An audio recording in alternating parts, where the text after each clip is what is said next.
అనకాపల్లి జిల్లా నర్సీపట్నంలో ఏటీఎం కార్డులు మార్చి డబ్బులు కాజేస్తున్న కేటుగాడిని టౌన్ పోలీసులు అరెస్ట్ చేశారు. డీఎస్పీ శ్రీనివాసరావు కథనం ప్రకారం సుకాల నూకరాజు అనే వృద్ధుడు డబ్బుల కోసం ఏటీఎం వద్దకు వచ్చాడు. అదే సమయంలో అక్కడున్న మువ్వ వీరయ్య అనే పాత నిందితుడు ఏటీఎం కార్డు మార్చేసి డబ్బులు కొట్టేశాడు.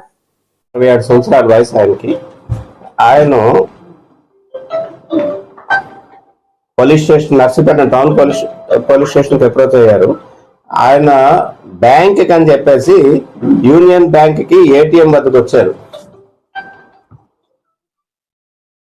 Union bank DBR shopping mall దగ్గర ఉన్న ఆంధ్రా బ్యాంక్, పాత Andhra bank, present union bank, ఆ ఏటీఎం దగ్గరకు వెళ్ళి క్యాష్ తీయడానికి అని చెప్పి ట్రై చేస్తుంటే ఒక అన్నోన్ పర్సన్ వచ్చి ఆయన దగ్గర నుంచి నేను హెల్ప్ చేస్తాను అని చెప్పేసి ఆయన దగ్గర కార్డు తీసుకున్నాడు.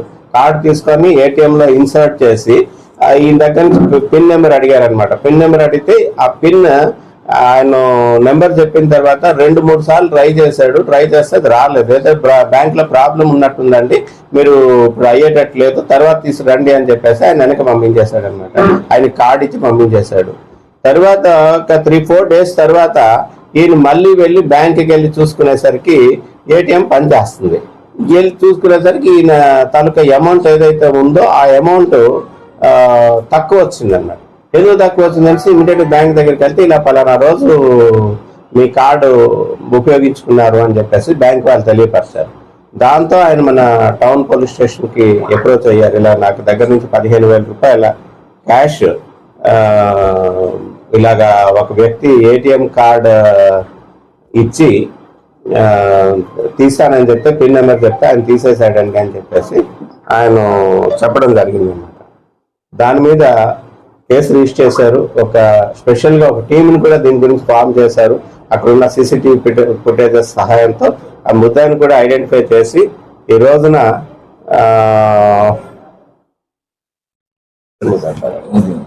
ముద్దాయి పేరు మువ్వ వీరయ్య చౌదరి, సన్నా హరిబాబు, వయసు 43 సంవత్సరాలు, వీరన్నపాలెం గ్రామం, పరచూరి మండలం, ప్రకాశం జిల్లా.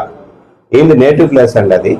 బట్ ఈయన ఉండడం ఏంటంటే మన విశాఖపట్నం సిటీ 104 ఏరియా మరిపాలెం ఏరియాలో అక్కడ రూమ్ తీసుకొని ఒక సెకండ్ వైఫ్ వీడు అక్కడ ఉంటున్నాడు అనమాట.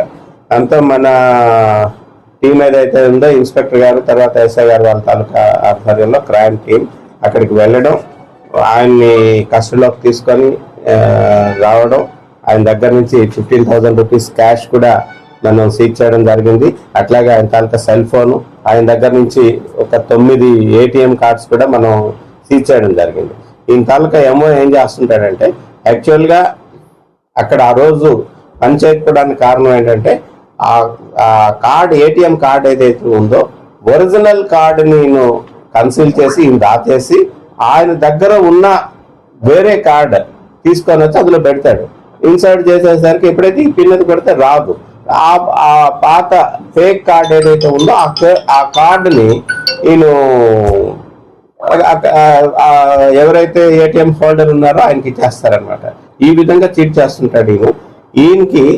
ఇప్పటి వరకు మా తాలూకా రికార్డులు వెరిఫై చేస్తే ఆల్రెడీ 19 కేసులు మన ఆంధ్రప్రదేశ్ సంబంధించి ఇటువంటి కేసులు 19 కేసుల్లో ఈయన్ని అరెస్ట్ చేయడం జరిగింది. కేసులు కూడా నమోదై ఉన్నాయి. ప్రస్తుతం అయితే మనం ఇంట్రాగేషన్లో ఇంకా కూడా మనం ఇంట్రాగేట్ చేస్తే చాలా పోలీస్ స్టేషన్ కేసుల్లో కూడా ఈయన ఇన్వాల్వ్ అయి ఉన్నాడు అనమాట. మనకి మన రేంజ్ దగ్గరకు వచ్చేసరికి ఆమదాల వలస పోలీస్ స్టేషను, పాలకొండ పోలీస్ స్టేషన్లో కూడా ఆమదాల వలసలో ఒక 40,000 రూపీస్, పాలకొండలో 50,000 రూపీస్, అట్లాగే ఏలూరులో ఒక 50,000 రూపీస్, తునిలో ఒక 40,000 రూపీస్, మిర్యాలగూడలో ఒక 2 కేసులు ఉన్నాయండి. జనగాంలో కూడా ఒక కేసు, కాజీపేటలో ఒక కేసులో ఇప్పుడు ఈయన వాంటెడ్ అక్యూజ్డ్ అనమాట. ఇప్పుడు మనం అరెస్ట్ చేసిన తర్వాత వాళ్ళకు కూడా ఈ సమాచారం ఇస్తే వాళ్ళు కూడా పీటీ వారెంట్ కనెక్ట్ చేసుకొని వీడిని తీసుకొని వెళ్ళి ప్రాసిక్యూట్ చేస్తారు. అయితే అందరికీ కూడా విజ్ఞప్తి ఏంటంటే ఎవరైనా సరే వెళ్ళేటప్పుడు అక్కడ మనం ప్రతిసారి కూడా అందరికీ కూడా అవేర్నెస్ మీటింగ్లో వాటిలో చెప్తున్నాము, మన కార్డు ఎవరికి ఇచ్చి వాళ్ళ సహాయంతో తీయకూడదు. మన తాలూకా